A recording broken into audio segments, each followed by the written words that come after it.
In today's video, I'm going to teach you how to duplicate expense in Expensify.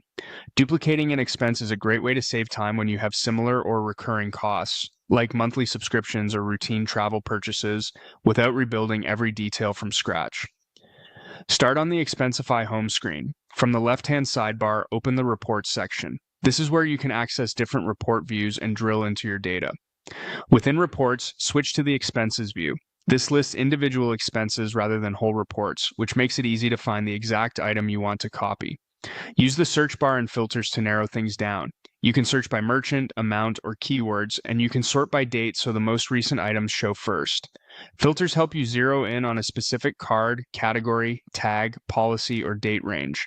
The goal here is to locate the expense that has the details you want to reuse. Once you see it in the list, select the expense you want to duplicate. Take a quick moment to confirm it's the right one by glancing at the merchant, amount, date, category, tags, and any attached receipt thumbnail. When you're sure, click the expense to open its detailed view. In the expense details, look for the More menu, often shown as 3 dots in the upper right. Click More, then choose Duplicate Expense. Expensify will create a copy with the same core information as the original. Right after duplicating, you'll be prompted to review potential duplicates so you can decide what to keep. Click Review Duplicates to open the review screen. Here you'll see the original alongside the new copy or copies. This step helps prevent clutter or accidental duplicates in your account. Now choose how you want to proceed. If you only need the newly created version, use Keep this one on the expense you intend to keep. If you deliberately made multiple copies and want all of them, choose Keep All.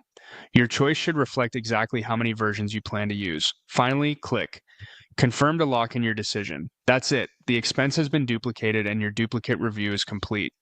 A quick tip as you wrap up, after confirming, open the duplicated expense and update any fields that need to change, such as the date, category, tag, memo, or receipt image. That ensures your bookkeeping stays accurate while still benefiting from the time you save by duplicating. Thanks for watching and happy expensing.